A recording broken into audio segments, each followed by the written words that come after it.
Siempre he creído que los muertos guardan silencio. Que lo único que permanece de ellos son los recuerdos que decidimos conservar. Pero esta noche necesito que te sientes conmigo y escuches algo muy distinto. Porque lo que está a punto de revelarse no proviene de la memoria, ni de la nostalgia, ni del dolor. Proviene de otra parte, de un espacio que no debería mezclarse con el nuestro. Mientras estás aquí, en la oscuridad, quiero que prestes atención a tu entorno. A la forma en que el aire se vuelve más pesado cuando la habitación está en silencio. A los pequeños ruidos que crees ignorar cada noche. Y, sobre todo, al sonido de tu teléfono. Ese zumbido leve, esa vibración que aparece cuando una notificación llega sin previo aviso. Si ocurre durante este relato, no lo abras. Porque lo que voy a contarte comenzó exactamente así. Una vibración. Una notificación. Un mensaje imposible. Un mensaje que jamás debió llegar, porque provenía de alguien cuya voz ya no existía en este mundo. Y si te atreves a acompañarme hasta el final, si permites que mi voz te guíe a través de esta historia, te prometo que después de hoy no volverás a mirar tu teléfono de la misma manera. Pero antes de continuar, atrévete a dejar tu huella en esta oscuridad. Suscríbete, comenta, comparte, si te atreves a quedarte hasta el final. Bienvenido a Voces Ocultas. Hoy, te contaré por qué mi novia muerta no dejó de enviarme mensajes.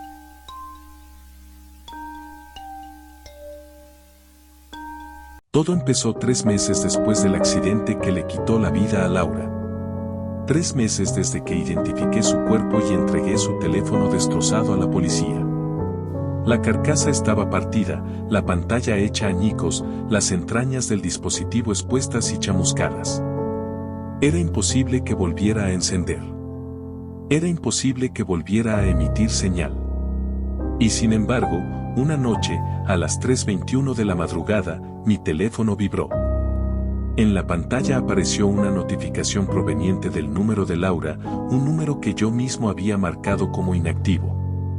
Lo primero que sentí fue un vacío frío en el estómago, una sensación demasiado precisa, como si una mano invisible me hubiera sujetado desde dentro. El mensaje decía que había notado que yo había apagado las luces. Ese detalle fue lo que hizo que mi piel se erizara. Porque en ese momento, efectivamente, todo estaba completamente oscuro. No había luces encendidas. Ninguna. Me quedé inmóvil, sintiendo que algo no encajaba. No solo era la imposibilidad técnica de recibir ese mensaje, era la precisión. La exactitud. La sensación de observación. Como si la oscuridad a mi alrededor tuviera ojos. Sin pensar demasiado, me acerqué a la puerta de entrada cuando escuché un golpe suave, como una mano apoyándose y deslizándose por la madera. No necesité mirar por la mirilla para saber que algo estaba del otro lado. El olor fue suficiente. Un olor espeso, húmedo, parecido a tierra recién removida mezclada con un toque metálico que recordaba a óxido y sangre seca. Mientras intentaba controlar mi respiración, el teléfono vibró otra vez. El mensaje insinuaba que esperaba que yo abriera la puerta. Que sabía que estaba ahí. Que no entendía por qué no la dejaba entrar. Cada palabra me hundía más en un terror nuevo, uno que no se siente en la cabeza, sino en los huesos. La situación escaló cuando recibí una ubicación en el mapa de forma automática. No era un mensaje, no era un texto. Era un marcador rojo apareciendo solo en la pantalla, señalando un punto en el bosque donde había ocurrido el accidente. El mismo lugar al que yo había jurado no volver jamás. El mismo sitio donde encontré el cuerpo de Laura por última vez. Pero sentí que no tenía alternativa. No sé si fue culpa, necesidad, desesperación o un impulso que no entendí. Solo recuerdo que me encontraba conduciendo hacia ese lugar, con el teléfono vibrando esporádicamente, indicando supuestamente que observaba mi avance, que me estaba acercando, que no debía detenerme. Al llegar al bosque, la atmósfera era asfixiante. Los árboles parecían más altos, más inclinados, como si se hubieran movido durante la noche. El aire tenía un peso extraño, como si la humedad fuera sólida. No había insectos, no había viento, no había sonidos. Un silencio tan absoluto que lastimaba los oídos. Avancé entre los árboles siguiendo la ubicación del mapa. Y entonces la vi. No directamente, no con claridad, pero la intuí. Una figura que no estaba ahí un segundo antes. Una silueta humana cuya forma parecía hecha de sombras y fragmentos de luz que parpadeaban. No tenía contornos definidos, sino una especie de vibración, como si la realidad rechazara su presencia. Mi corazón golpeaba con fuerza, pero mis pies siguieron avanzando. Algo dentro de mí sabía que esa cosa quería que yo la reconociera. Que yo creyera que era Laura. Pero no lo era. En un instante, mi atención fue dirigida hacia un árbol cercano. No sé cómo explicarlo. Fue como si una fuerza me empujara a mirar justo ahí. Y al hacerlo, algo imposible ocurrió. El coche del accidente estaba allí. Tal cual lo recordaba. Retorcido, destrozado, con partes oxidadas y vidrios rotos. Pero ese vehículo había sido retirado meses atrás por la policía. Sin embargo, en ese bosque nocturno, el coche reapareció como si el tiempo retrocediera solo para mostrarme una verdad. Dentro del coche estaba un cuerpo. El cuerpo de Laura. O lo que quedaba de él. Rígido. Torcido. Con la expresión fija en un instante de dolor eterno. Fue una visión que perforó algo profundo en mí.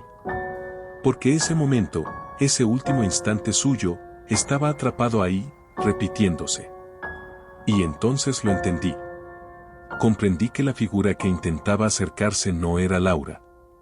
Comprendí que aquello que me escribía tampoco lo era. Lo supe cuando la sombra se movió detrás de mí. Podía sentir su presencia expandiéndose, estirándose en formas que no pertenecían a ningún cuerpo humano. La energía que emanaba era fría, densa y antinatural.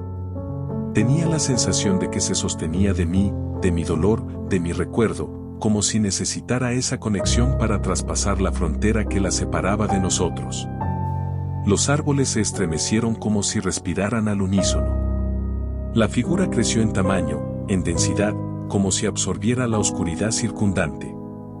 Sentía que su intención no era comunicarse, ni reencontrarse, ni buscar consuelo. Era otra cosa. Algo más primitivo. Más hambriento. En ese momento, el teléfono vibró una vez más desde el suelo, iluminando la tierra húmeda con un brillo enfermizo. En la pantalla había un mensaje final, uno que no necesitaba leerse en voz alta para entender su significado, una advertencia, una exigencia, una promesa. Una presencia que no planeaba marcharse. La sombra avanzó hacia mí. Sentí como dedos fríos se deslizaban a través de mi ropa, dejando marcas ardientes, como líneas que quemaban. Fue un contacto breve, pero suficiente para desmayarme. Desperté horas después, tirado fuera del bosque. No supe cómo llegué ahí. El teléfono estaba en mi bolsillo, encendido, aunque sin señal. Solo mostraba una frase que no había sido escrita por ninguna tecnología humana. Un recordatorio de que aquello me había seguido. Esa misma noche volvió a escribirme. Y la siguiente. Y la siguiente. A veces solo envía una palabra. A veces un sonido. A veces, una sensación. Y algunas madrugadas, cuando el silencio es absoluto, escucho una respiración detrás de mí, justo antes de que el teléfono vibre.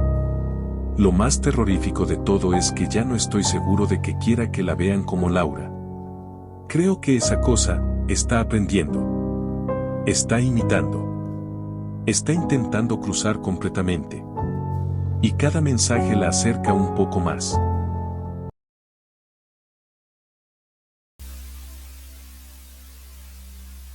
Eso es todo lo que puedo contarte por ahora. Pero mientras relataba esta historia, mi teléfono vibró varias veces. No quise verlo. No frente a ti. No mientras revivo lo que ocurrió en ese bosque. Hay noches en las que pienso que contar esta historia alimenta algo. Que darle voz, traerla al presente, repetirla, fortalece la conexión. Como si cada palabra fuera un puente que no debería existir. Quiero dejarte con una última reflexión. Si alguna vez recibes un mensaje desde un número que pertenece a alguien que ya murió, no asumas que es un error. No lo abras. No respondas. No permitas que algo que no pertenece aquí encuentre en ti un camino. Gracias por acompañarme hasta el final. Atrévete a dejar tu comentario, pero no escribas nada que pueda interpretarse como una invitación. Y suscríbete a Voces Ocultas, mientras todavía hay una distancia segura entre los vivos y los que se niegan a dejar de escribirnos. Hasta la próxima. Si es que la próxima me permite hablar.